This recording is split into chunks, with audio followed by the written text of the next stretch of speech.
Hello friends, welcome to our channel current affair updated. This is Devashish Awasthi. जैसे आपको पता होगा we are dealing with 10 AM daily series, तो आज उसका लेक्चर नंबर 46 में आपके सामने लेके आया हूं।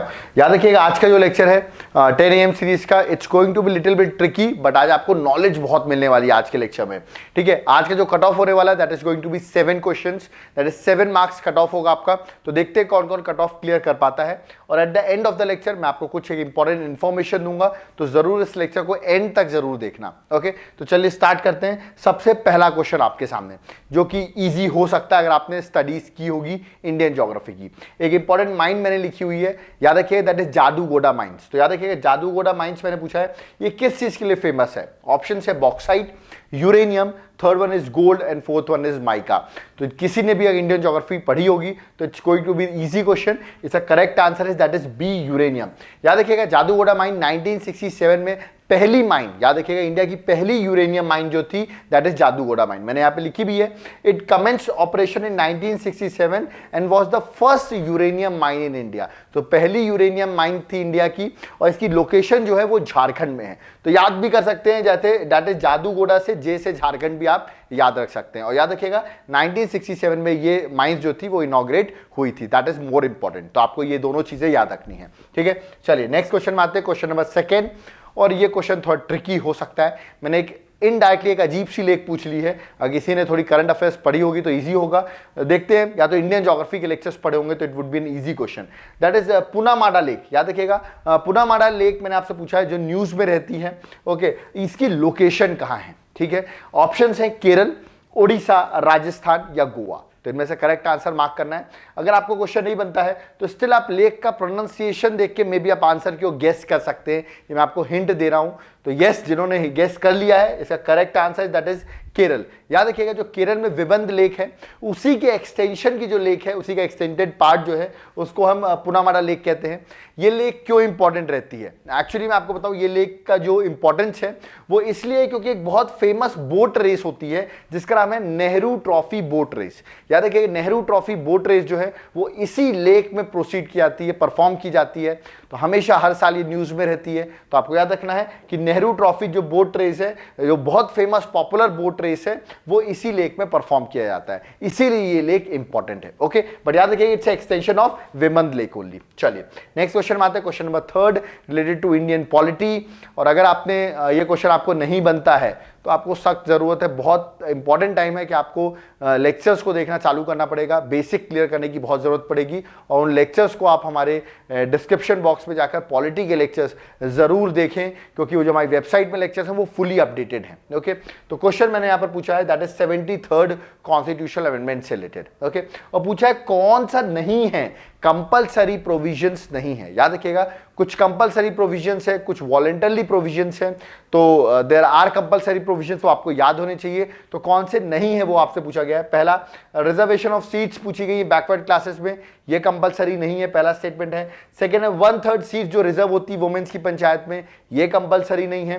थर्ड है इनडायरेक्ट इलेक्शन जो होता है post of chairman of panchayat at the intermediate and district level, ये नहीं है। या फोर्थ है कि जो स्टेट फाइनेंस कमीशन 5 ईयर के लिए स्टैब्लिश की जाती है, वो याद रखिएगा दैट इज कंपल्सरी प्रोविजन नहीं है। तो आपको बताना है वॉलंटरली कंपल्सरी प्रोविजंस याद होने चाहिए आपको। क्वेश्चन ऐसा फ्रेम हो सकता है, याद रखिएगा ये यूपीएससी लेवल का क्वेश्चन है, इसका correct answer is A. Remember ये जो प्रोविजन है ये वॉलंटरली है, स्टेट्स चाहें तो कर सकते हैं बट ये कंपल्सरी नहीं है। Rest 3 provisions are compulsory.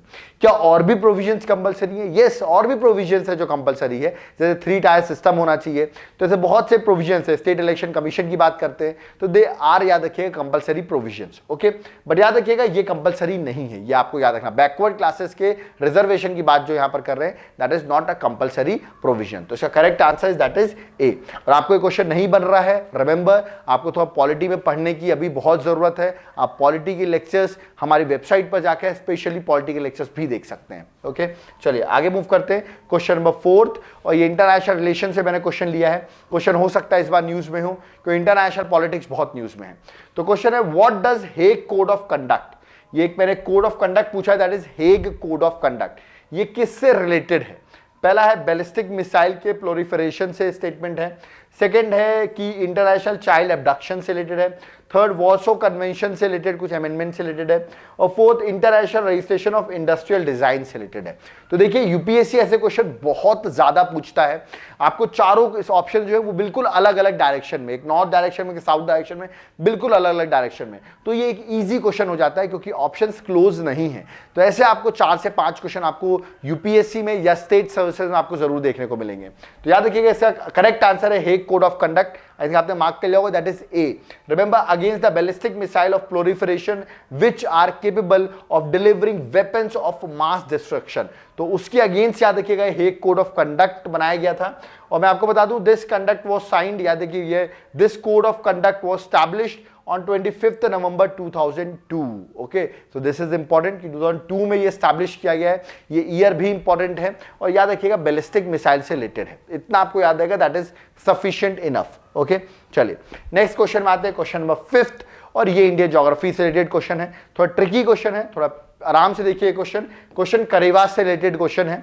Okay, याद रखिएगा ये जो क्वेश्चन है जो मैं आपसे पूछ रहा हूं, ये इंडियन ज्योग्राफी का कोर क्वेश्चन है। अगर नहीं बन रहा है तो डिस्क्रिप्शन बॉक्स में जाएं और इंडियन ज्योग्राफी के लेक्चर जरूर देखें, क्योंकि इंडियन ज्योग्राफी के बेस में आपकी कमजोरी है if you not able to solve this question. पहला क्वेश्चन है करेवास जो है वो वेस्टर्न घाट्स में मिलते हैं। सेकंड स्टेटमेंट है जो करेवास है दे आर फेमस फॉर, याद रखिएगा, एरेका नट एंड लिची प्रोडक्शन, उसके लिए फेमस है, ये पॉइंट लिखा हुआ है। आपको बता रहा है कौन सा स्टेटमेंट सही है। करेवास मैंने आई थिंक बहुत बार एग्जाम में भी पूछा हुआ है, this is very easy question. याद रखिए जम्मू एंड कश्मीर में फेमस है, तो फर्स्ट स्टेटमेंट टोटली रॉन्ग है, और सेकंड स्टेटमेंट भी रॉन्ग है। याद रखिए सैफ्रॉन के लिए बहुत फेमस है, दैट इज करेवास, तो इसका आंसर है that is neither 1 not 2। Remember, तो किसके लिए फेमस है ये आप याद कर सकते हैं, ये जो करेवास है। याद रखिएगा the soils are mainly devoted to cultivation of saffron, this is very important. Apple, walnut, almonds इसके लिए फेमस है, रिमेंबर, और इसकी लोकेशन का है that is Jammu and Kashmir, तो ये भी आपको याद रखना है, ठीक है। तो दोनों पॉइंट इंपॉर्टेंट है, तो इसका आंसर हो जाता है that is the none of these. Okay, चलिए नेक्स्ट क्वेश्चन में आते हैं, क्वेश्चन नंबर 6। ये मैंने घुमा के क्वेश्चन आपसे पूछ लिया है, that is khadi and village industry commission. I think इसके बारे में आपने सुना होगा, मैं बताता हूं, ये स्टैट्यूटरी कमीशन है, मतलब बाय एक्ट ऑफ पार्लियामेंट ये कमीशन स्टैब्लिश्ड है, ठीक है। आपसे पूछा गया ये जो कमीशन है ये किस मिनिस्ट्री के अंदर आती है, तो एक टिपिकल और इंटरेस्टिंग क्वेश्चन मैंने आपके सामने रखा है। ऑप्शन है मिनिस्ट्री ऑफ एमएसएमई, सेकेंड है ministry of commerce and industry, third है मिनिस्ट्री ऑफ जल शक्ति, और फोर्थ है ministry of social justice and empowerment. तो Khadi and village industry commission, I think option देख के और स्टेटमेंट पढ़ के बहुत लोगों ने आंसर लगाया होगा A, that is ministry of MSME. तो जिसने भी ये लगाया करेक्ट आंसर है, याद रखिएगा it comes under ministry of MSME. It is an statutory body which was established through an act of parliament in 1956। तो 1956 के एक्ट के थ्रू ये स्टैट्यूटरी बॉडी कमीशन स्टैब्लिश हुई थी। याद रखिएगा नाम से ही पता चला खादी विलेज इंडस्ट्रीज से रिलेटेड है और मिनिस्ट्री ऑफ एमएसएमई के अंदर आती है। तो this is an important question, MSME ministry news में है इसलिए मैंने कवर किया है क्वेश्चन। ओके, चलिए नेक्स्ट क्वेश्चन में आते हैं, क्वेश्चन नंबर 7। ये डिफिकल्ट क्वेश्चन हो सकता है may be, okay, current affairs अगर नहीं पढ़ा होगा तो डिफिकल्ट हो सकता है। एक बिशप डिक्लेरेशन है, ओके, ये किससे एसोसिएटेड है? पहले तो आप मुझे बताइए जो बिशप है ये किसी कंट्री की कैपिटल है, वो किसकी कैपिटल है ये आप मुझे कमेंट बॉक्स में बताइए, ठीक है। तो ये डिक्लेरेशन किससे रिलेटेड है? एशियान से, second SCO Shanghai Cooperation Organisation, याद रखिएगा मर्कोसर से या बिम्स्टेक से। तो चारों का मैंने आपसे पूछा है किससे रिलेटेड है, तो जिससे भी ये एक्चुअली न्यूज में था मैं आपको बता देता हूं, ठीक है। बिशेक याद रखिए it is related to B, that is SCO Shanghai Cooperation of Organisation, जिसमें 8 मेंबर्स हैं। इस बार की जो सबमिट हुई है एससीओ की 2019 में, याद रखिए 19 जो सबमिट हुई है वो बिशेक में ही हुई है। आपको मुझे बताना है किस कंट्री में है।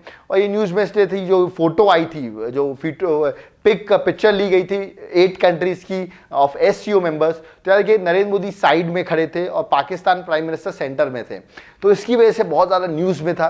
तो देखिए हमें क्वेश्चन ये इंपॉर्टेंट नहीं है कौन साइड में खड़ा है कौन सेंटर में है, हमें इंपॉर्टेंट क्या कवर करना है, we have to cover those thing की ये क्वेश्चन न्यूज में रही तो हो सकता है इससे रिलेटेड क्वेश्चन स्टेटमेंट आपके एग्जाम में आ सके। ओके, मेंस पर्सपेक्टिव से भी इंपॉर्टेंट हो सकता है डिक्लेरेशन किससे रिलेटेड थी, बट याद रखिए प्रीलिम्स पर्सपेक्टिव में आपको ये चीज जरूर याद रखनी है। ओके, तो आप समझ गए होंगे मैंने क्वेश्चन क्यों लिया, क्योंकि मीडिया ने भी इसको बहुत उठाया था। ओके, चलिए हम नेक्स्ट क्वेश्चन में आते हैं, that is going to be question number 8 और मॉडर्न हिस्ट्री से मैंने क्वेश्चन लिया हुआ है। याद रखिए मॉडर्न हिस्ट्री के भी हमारे अपडेटेड लेक्चर्स आ गए हैं और लेक्चर्स के साथ हम आपको उसकी पीडीएफ भी प्रोवाइड करेंगे। मतलब जो लेक्चर्स हम पढ़ाएंगे उसकी पीडीएफ भी आपको मिल जाएगी, जो कि आपके लिए बहुत बेनिफिशियल रहेगा। वो सीरीज हम लॉन्च कर चुके हैं, डिस्क्रिप्शन बॉक्स में जरूर चेक करें। ओके, तो दादा भाई नरोजी से रिलेटेड स्टेटमेंट मैंने पूछा है यहाँ पर। पहला स्टेटमेंट है, दादा भाई नरोजी वेरी फेमस है because of his drain of wealth theory, मतलब ये उनसे रिलेटेड है, मे बी करेक्ट और रॉन्ग। सेकेंड, वो कांग्रेस के प्रेसिडेंट रहे 3 टाइम्स, क्या वो 3 टाइम्स रहे हैं कि नहीं? आंसर बताना है 1, 2 बोथ या नाइदर 1 और नाइदर 2। याद रखिएगा, yes both statement are true. Remember answer is C, that is both 1 and 2। Remember 3 बार कांग्रेस के प्रेसिडेंट रहे। आपको मुझे बताना है 3 बार कांग्रेस के प्रेसिडेंट किस किस ईयर में रहे हैं, और ये सेशन जो कांग्रेस की हुई है तीनों बार, वो कहां पर हुई हैं। तो प्रेसिडेंट आपको पता चलेगा दादा भाई नरोजी ही होने वाले। वो तीनों सेशंस आप मुझे कमेंट बॉक्स में बताएंगे। आपको नहीं पता है, आप कांग्रेस की सेशंस देख सकते हैं और वहां से क्वेश्चन उठा सकते हैं। Okay, this could be a important question. ये एक्चुअली क्वेश्चन आ चुका है ऑलरेडी, ठीक है, तो मैंने ये आया हुआ क्वेश्चन आपके लिया है यहां पर, ठीक है। चलिए नेक्स्ट क्वेश्चन में आते हैं, दैट इज क्वेश्चन नंबर 9, और ये इंपॉर्टेंट है। अभी रिसेंटली आपने सुना होगा अहमद पटेल जो हैं कांग्रेस के एक इंपॉर्टेंट मेंबर हैं, राज्यसभा के मेंबर भी हैं वो अभी, ठीक है। अहमद पटेल तो अभी ईडी ने उनके घर में छापा मारा, मैं आपको बता दूं, तो न्यूज में थी, दैट इज एनफोर्समेंट डायरेक्टोरेट। तो उन्होंने बोला हमारे घर अमित शाह और मोदी जी आए थे, ऐसा करके उन्होंने स्टेटमेंट दिया है, ठीक है। ईडी को उन्होंने उसके नाम से बुलाया, तो ईडी थोड़ा न्यूज में आ जाती है। तो मैंने यहाँ पर एक सिंपल सा क्वेश्चन पूछ लिया, ईडी किस मिनिस्ट्री के अंदर आती है? ऑप्शन है ministry of finance, second ministry of home affairs, ministry of corporate affairs या मिनिस्ट्री ऑफ डिफेंस। तो देख सकते हैं मैंने चारों आपको कंफ्यूज कर दिया होगा यहाँ पर। एनफोर्समेंट डायरेक्टोरेट किसके अंदर आती है? इंपॉर्टेंट है, ईडी बहुत इंपॉर्टेंट है। तो न्यूज में से मैंने आपसे पूछ लिया। कुछ लोग मिनिस्ट्री ऑफ होम अफेयर्स लगा रहे होंगे, क्योंकि अमित शाह का स्टेटमेंट भी दिया अहमद पटेल ने, तो स्टेटमेंट गलत है। याद रखिए, होम अफेयर्स के अंदर नहीं आती, ना ही कॉर्पोरेट अफेयर्स के अंदर, ना ही डिफेंस के अंदर। It comes under ministry of finance. Remember, it's an important question, tricky question हो सकता है, बट आपको याद रखना है मिनिस्ट्री ऑफ फाइनेंस के अंदर आती है। और आपको पता होगा right now I think who is the finance minister of India. Okay, चलिए नेक्स्ट क्वेश्चन नंबर 10, तो लास्ट क्वेश्चन, और जाते जाते एक ट्रिकी क्वेश्चन मैं आपको देके जा रहा हूं, क्योंकि इजी से खत्म नहीं करते, एक डिफिकल्ट क्वेश्चन से खत्म करते हैं, इसमें बूस्टअप हो जाए और पढ़ने के लिए। क्वेश्चन इंडियन ज्योग्राफी से रिलेटेड है, और क्वेश्चन मैंने पूछा कृष्णा की कौन सी ट्रिब्यूटरी नहीं है इन चारों में से, which is not the tributary of Krishna. तो अगर किसी ने मेरे इंडियन ज्योग्राफी के लेक्चर्स देखे होंगे तो it would be an easy question. देखे भी होंगे, हो सकता है भूल गए होंगे, बट स्टिल आप उसको रिवीजन करें। ऑप्शंस आपके सामने दिए हुए हैं, मालप्रभा, भीमा, हेमावती, वेना, ये रिवर्स दी हुई हैं, तो आपको याद करनी पड़ेंगी। याद रखिए, इसका correct answer is Hemavati. Hemavati is not the tributary of Krishna. तो कमेंट बॉक्स में क्वेश्चन आपको बताना पड़ेगा, फिर हेमावती किसकी ट्रिब्यूटरी है, ठीक है, ये आप मुझे कमेंट बॉक्स में बताइए, ठीक है। ऑप्शंस में आपको दे रहा हूं, दैट इज गोदावरी या कावेरी। तो किसकी ट्रिब्यूटरी है हेमावती, या आप मुझे कमेंट बॉक्स में बताएंगे। और जो ट्रिब्यूटरीज हैं मैं बता दूं कृष्णा की, वो मैंने यहां पर मेंशन कर दी है। लेफ्ट ट्रिब्यूटरीज भी मेंशन कर दी हैं, राइट ट्रिब्यूटरीज भी मेंशन कर दी हैं। सारी याद करने की जरूरत नहीं है, बट एक बार गो थ्रू आप जरूर कर लीजिए, ठीक है। क्योंकि आप सोचेंगे सर आपको क्या सारी याद करनी पड़ती तब हम आंसर दे पाएंगे? नहीं, अगर आपको पता होता है हेमावती किसकी ट्रिब्यूटरी है तो आप आंसर बता सकते थे कि नहीं, क्योंकि अगर आपको पता था वो कृष्णा की नहीं है तो you can give the answer. Okay, तो हेमावती बहुत फेमस होगी किसी की ट्रिब्यूटरी में, ऑप्शन भी दे चुका आपको, कावेरी या गोदावरी, तो आपको कमेंट बॉक्स में बताना है। तो याद रखिएगा, आपको जितनी याद हो जाए दैट इज इंपॉर्टेंट, 1-2 भी याद हो जाएंगी सफिशिएंट है, कोई इतना मेजर नहीं है। इसका करेक्ट आंसर याद रखिए, दैट इज बी। ओके, तो we have done with the 10 AM series, 10 question हमने कंप्लीट कर दिया है। मैंने आपको बताया था कि इंपॉर्टेंट इन्फॉर्मेशन आपको दूंगा।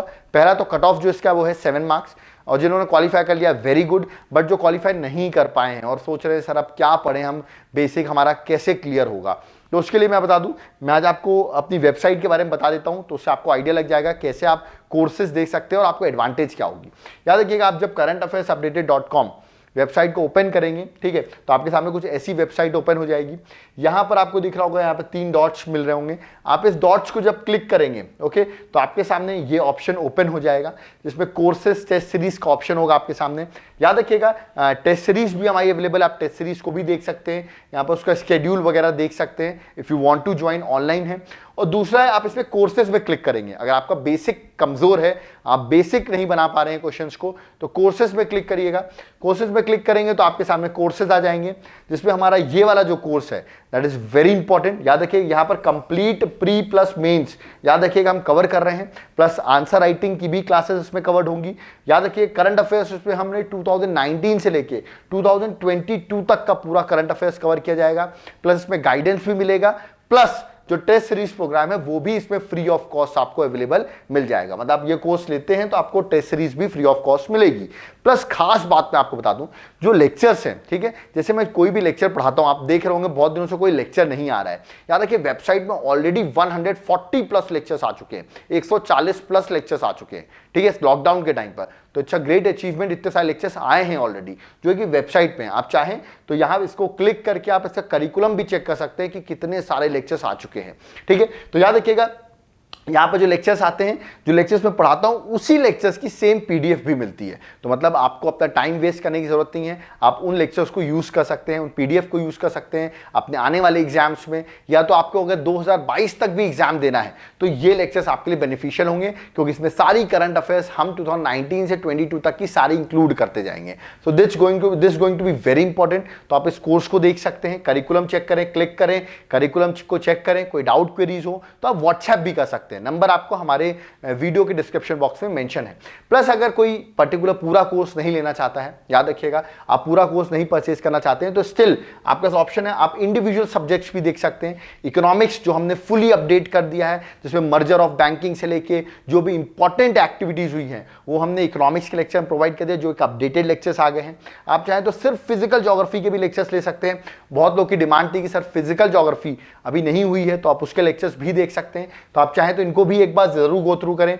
इंडियन ज्योग्राफी, वर्ल्ड ज्योग्राफी, इन सब के भी लेक्चर्स ऑलरेडी कंप्लीट हो चुके हैं। ओके, तो इन लेक्चर्स को आप जरूर देखें। पॉलिटी, याद रखिएगा पॉलिटी यहां मैंने पूरा अपडेटेड फॉर्म में कवर किया है, जो आपके लिए बहुत बड़ा एडवांटेज होगा। प्लस पीडीएफ मिलेगी, प्लस यहां पर गाइडेंस प्रोग्राम भी है। याद रखिएगा ब्लैक बोर्ड लेक्चर्स, और उसमें बहुत डिफरेंस होने वाला है, ठीक है। और जो खासकर यूपीएससी की प्रिपरेशन कर रहे हैं या तो पीएससी की प्रिपरेशन कर रहे हैं, किसी ऐसे एग्जाम की प्रिपरेशन कर रहे हैं जिसमें प्री और मेंस दोनों होता है, तो प्लीज मेरा कहना आप इसको जरूर देखें। ब्लैक बोर्ड लेक्चर्स के अकॉर्डिंग सिर्फ एग्जाम नहीं निकलेगा, ठीक है। सेकंड, मॉडर्न हिस्ट्री के भी अलग से आपको लेक्चर्स मिल जाएंगे। ऐसे ही आपको जो लेक्चर्स हैं आप चेक कर सकते हैं, बहुत से कोर्सेज आपको अवेलेबल हो जाएंगे, ठीक है, जो कि बहुत ही माइन्यूट कॉस्ट में, क्योंकि आपको पता होगा जो पुराने लेक्चर्स थे उसमें भी मैं पीडीएफ लेने को बोलता था, बहुत लोग पेमेंट करके कुछ पीडीएफ का थोड़ा बहुत कॉस्ट लेके वो पीडीएफ लेते थे। उसी कॉस्ट में आपको लेक्चर्स प्लस पीडीएफ दोनों अवेलेबल हो जाएगी, तो आपके लिए बहुत बेटर अपॉर्चुनिटी है। तो एक बार जरूर, आपको लेना हो नहीं लेना हो, छोके it's up to you, all up to you. लेकिन अगर आप लाखों रुपए फीस खर्च कर रहे हैं बड़ी बड़ी एकेडमीज में, तो मेरा मानना अगर आप माइन्यूट फीस यहां पर भी पे कर देते तो आपको मैं गारंटी देता हूं कि आपकी चीजें जो हैं एकदम ट्यूशन लेवल पे, जिसे अपन कहते हैं ना, जो अपन गाइडेंस लेवल जो मांगते हैं, वो आपको प्रोवाइड किया जाएगा। तो एक बार जरूर एटलीस्ट आप इस साइट को जरूर विजिट करें। इसका लिंक भी हमने डिस्क्रिप्शन बॉक्स में दे दिया है वेबसाइट का, आप एक बार वेबसाइट को विजिट करें। ओके, और आपको अगर अच्छा लगता है तो एक बार आप कॉन्टैक्ट भी कर सकते हैं। ओके, आप चाहे तो व्हाट्सएप पे भी कॉन्टैक्ट कर सकते हैं, इसकी डिटेल जरूर ले सकते हैं। याद रखिए टेस्ट सीरीज इस कोर्स के साथ फ्री ऑफ कॉस्ट है, जिसमें आपको एक बहुत बड़ा एडवांटेज मिल जाएगा, ठीक है। और जो मैंने आपसे क्वेश्चंस पूछे हैं अपने 10 AM सीरीज के, उसको जरूर कमेंट बॉक्स में कमेंट करते रहें। ओके, प्लस जो भी मैंने आपसे डाउट्स, कोई क्वेरीज अगर आपको आती है कोई, तो आप ऑफकोर्स कमेंट बॉक्स में आप कमेंट्स को कमेंट कर सकते हैं। कोई doubt queries, will going to quickly reply on those queries. Thank you.